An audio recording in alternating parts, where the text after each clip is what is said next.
దేవుని మాటల్ని పరిశుద్ధ గ్రంథంలో నుండి ధ్యానం చేసుకుందాం. రాత్రి మనం ఏ విషయాన్ని గురించి మాట్లాడుకున్నాం?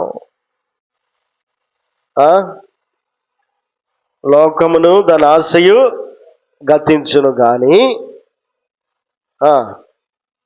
దేవుని చిత్తమును జరిగించేవాడు నిరంతరము నిలుచును. ఎక్కడుందన్నమాట? 1 యోహాను రాసిన పత్రిక 2వ అధ్యాయము 17వ వచనం. లోకమును దాని ఆశయు గతించిపోవచ్చున్నవి కానీ దేవుని చిత్తమును జరిగించేవాడు అదండి. ఒకానొక రోజు ఈ కనబడుతున్నటువంటి కంటికి కనబడే ప్రతిదీ కూడా గతించిపోయేటువంటి దినాలు రాబోతూ ఉన్నాయి. దేవుని యొక్క సృష్టి అయి ఉన్నటువంటి ప్రతిదీ కూడా దేవుడు కాదు అని అనుకున్నప్పుడు ఏవి కూడా మన కళ్ళ ముందు కనబడవు. ఇల్లు మనం కట్టుకున్నాం అనుకోండి, ఈ డిజైన్ నాకు నచ్చలేదు అని అనుకుంటే ఆ ఇల్లు మన కళ్ళ ముందు మనం ఉంచుతామా? ఏం చేస్తాం? తీసి పక్కన పడేసి మరలా తిరిగి డిజైన్ మార్చి కట్టడానికి పూనుకుంటాం. మనకు నచ్చదు అని అనుకుని ఎప్పుడు అనుకుంటాం? మనదే అనుకున్నప్పుడు మనకు నచ్చపోతే తీసి పక్కన పడేస్తాం. మన చేతిలో బండి ఉందనుకోండి, మనకు నచ్చలా, ఏం చేస్తాం? బండి ఎవరిది? మంది. ఉంచాలనుకుంటే ఉంచుతాం, తీసేయాలనుకుంటే తీసేస్తాం. ఏదైనా వస్తువు మందని అనుకున్నప్పుడు దాన్ని ఉపయోగించుకునేటువంటి విధానంలో దాని మీద పూర్తి రైట్స్ ఎవరికి ఉంటాయి? ఆ వస్తువు కలిగినటువంటి యజమానికి ఉంటాయి. ఈ సర్వ సృష్టి మీద అధికారం ఎవరికి ఉంది? దేవునికి ఉంది. దేవుడు సృజించాడు. ఆయన ఆకాశము కలుగును గాక అనగానే ఆకాశము కలిగింది, భూమి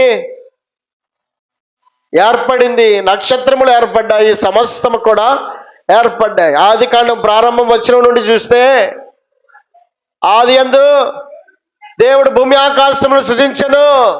భూమి నిరాకారముగా ఉంది, శూన్యముగాను ఉంది. చీకటి అగాధ జలముల పైన కమ్మియుండెను. దేవుని ఆత్మ జలముల పైన అల్లాడుచుండెను. దేవుడు వెలుగు కమ్మని, అప్పుడు దాకా వెలుగుందా? చీకటి అగాధ జలముల పైన కమ్మి ఉందట. ఇప్పుడు దేవుని యొక్క హృదయంలో ఉన్నటువంటి ఒక ఆలోచన ఏమిటంటే వెలుగుగా చూడాలనుకున్నాడు, వెలుగు కలిగింది. వెలుగు మంచిదైనట్టు దేవుడు చూచెను. దేవుడు వెలుగును చీకటిని వేరుపరిచెను. దేవుడు వెలుగులకు పగలనియు చీకటికి రాత్రినియు పేరు పెట్టెను.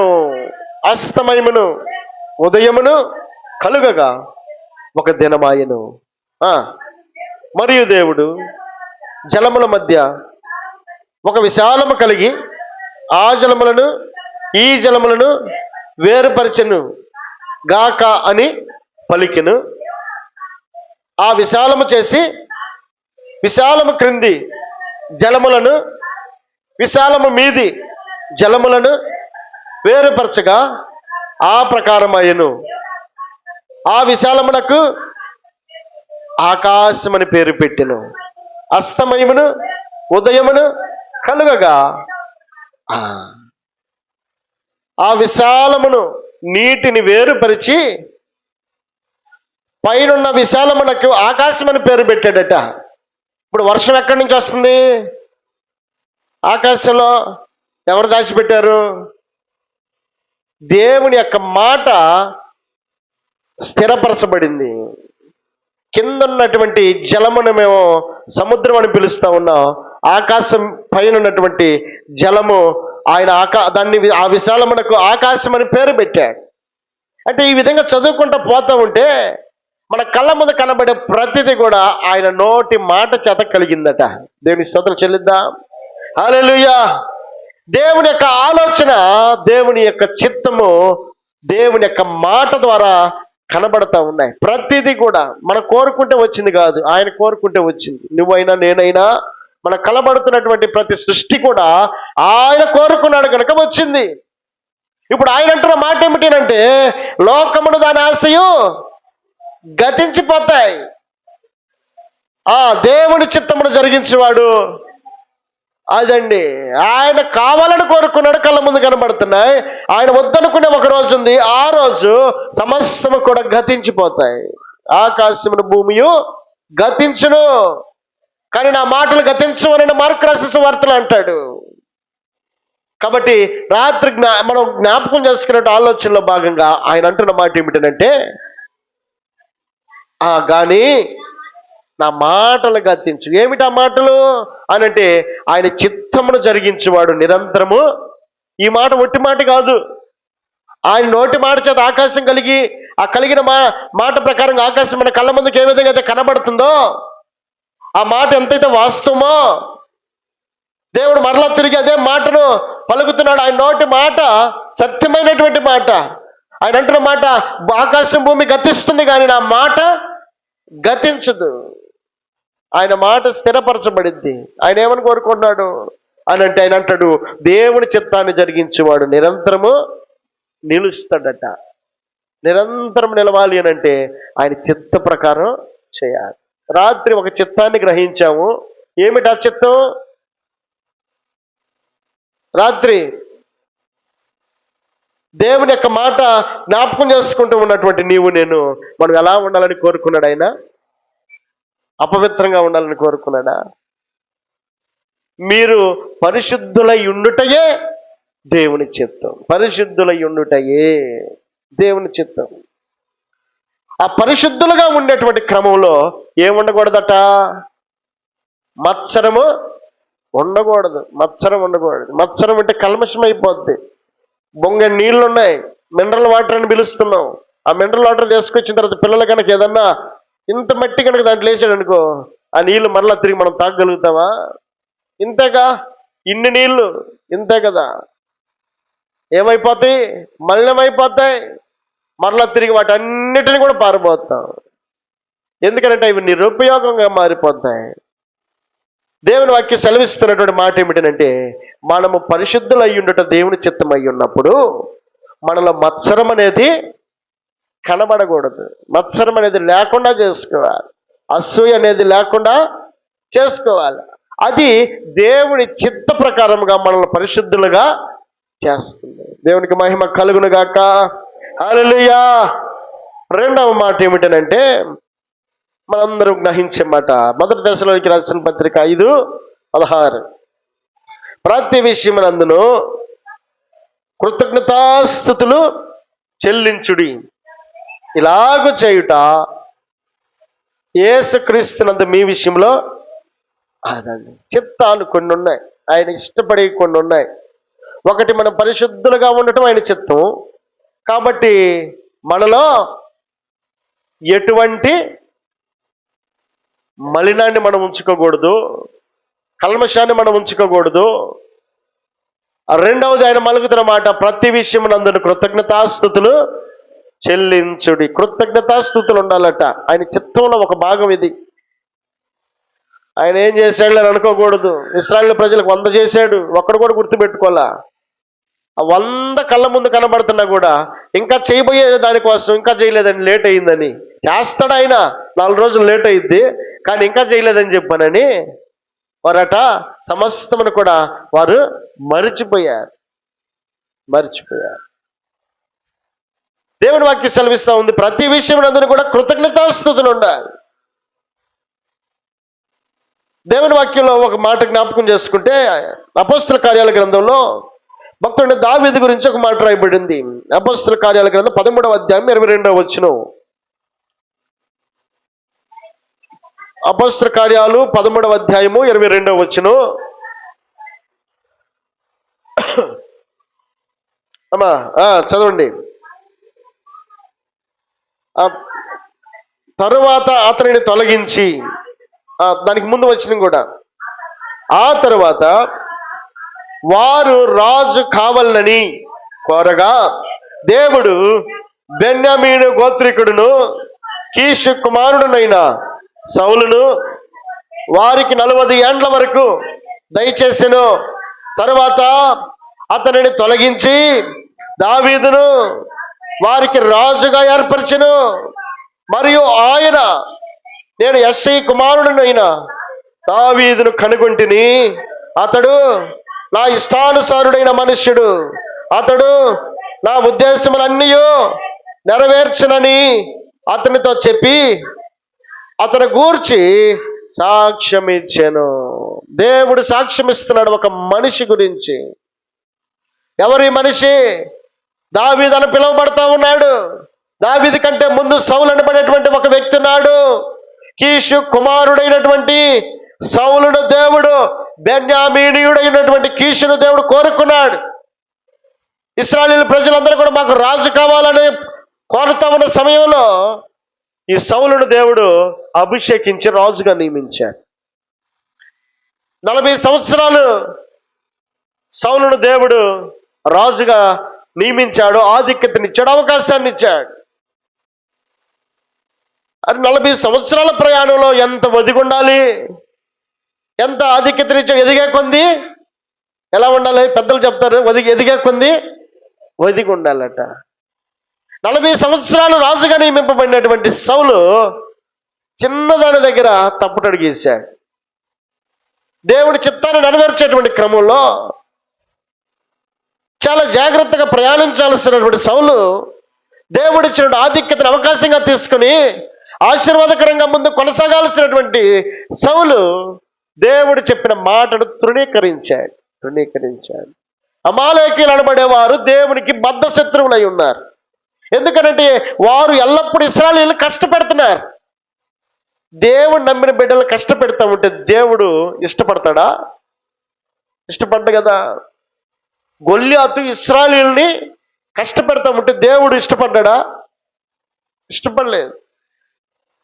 ఇప్పుడు అమాలేకీయులు ఇశ్రాయేలీయులు కష్టపెడతా ఉంటే దేవుడు ఇష్టపడక ఇప్పుడు సౌలును దేవుడు ఒక మాట సెలవిచ్చాడు. సౌలు, నువ్వు అమాలేకీయులు ఉండే ప్రాంతానికి వెళ్ళు, నేను చెప్పింది నీవు చెయ్యనన్నాడు.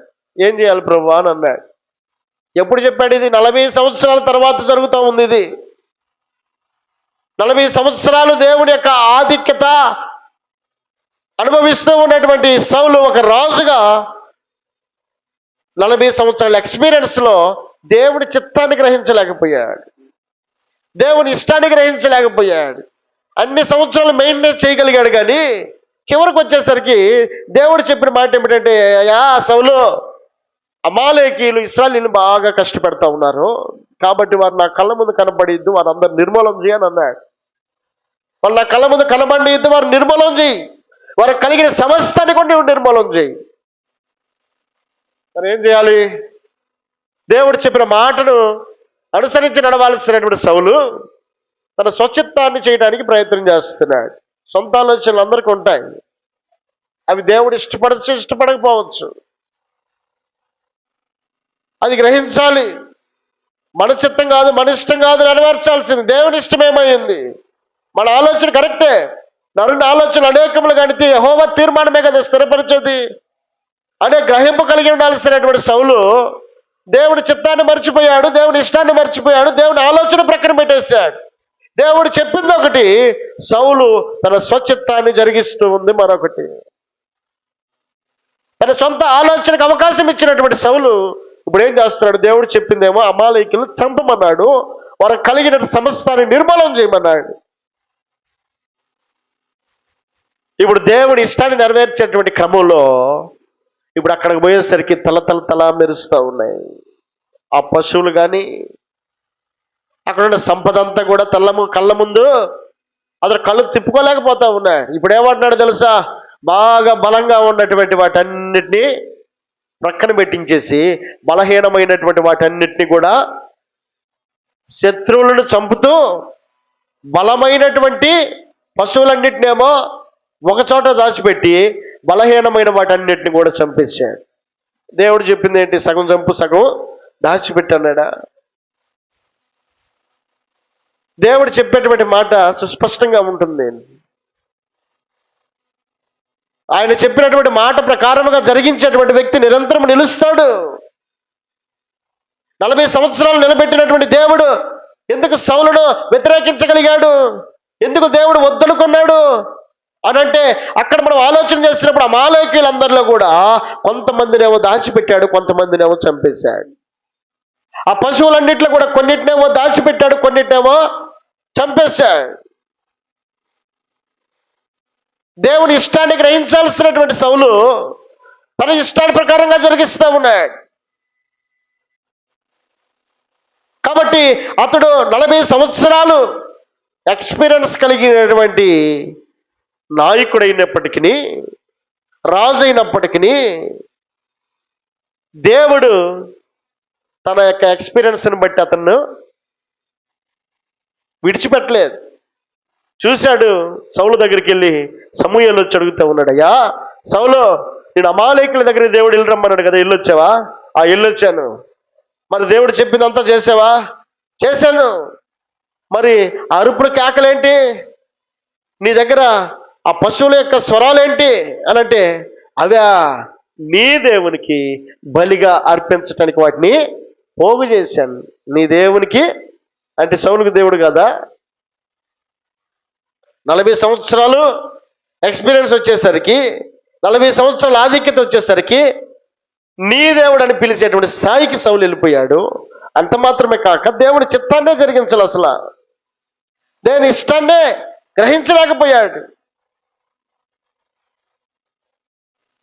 కాబట్టి 40 సంవత్సరాల ఎక్స్పీరియన్స్ ఉన్న ఆయన చిత్తాన్ని జరిగించినప్పుడు ఆయన తీసి పక్కన పెట్టేస్తాడు. ఎక్కించిన దేవుడు కిందకి దించటం. ఇప్పుడు పిల్లలు ఉన్నారు, ఎత్తుకొని ఆ గోడ మీద కూర్చోబెట్టామనుకో, మరలా ఆ పిల్లల్ని తీసి కిందకి కూర్చోబెట్టడం నాకు చేత కదా. నేనే కదా ఎక్కించింది. ఎక్కించినప్పుడు నేను మరలా తిరిగి తీసి కింద కూర్చోబెట్టడం నాకెంత పని?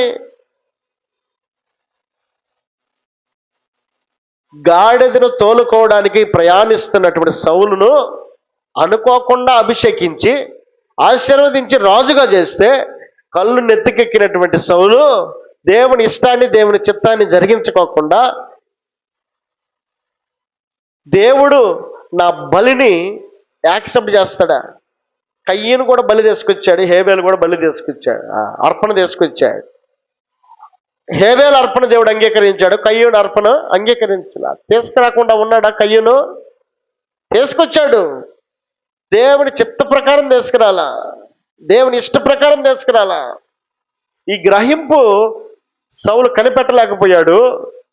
ఏదో ఒకటి ఆయనకి ఇస్తున్నాం అని అంటే, ఒకవేళ మనుషులు ఉబ్బిపోతారేమో కానీ దేవుడు వెంటనే ఇస్తున్నాం కదా అని చెప్పని స్వీకరించి మర్చిపోయేవాడు కాదండి. సౌలు అనుకున్నాడు తన ఇష్ట ప్రకారంగా ఇది నీ దేవునికి బలిగా అర్పించడానికి. ఇప్పుడు సమూయేలు మాట్లాడుతున్న మాట ఏంటి అని అంటే, ఆయన అంటాడు 15వ అధ్యాయం 1 సమూయేలు గ్రంథము, 2వ సమూయేలు గ్రంథం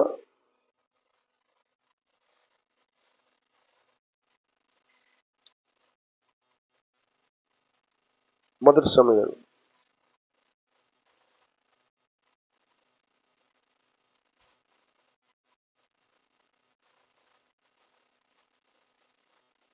1 సమూయేలు గ్రంథము 15వ అధ్యాయము 22వ వచనం.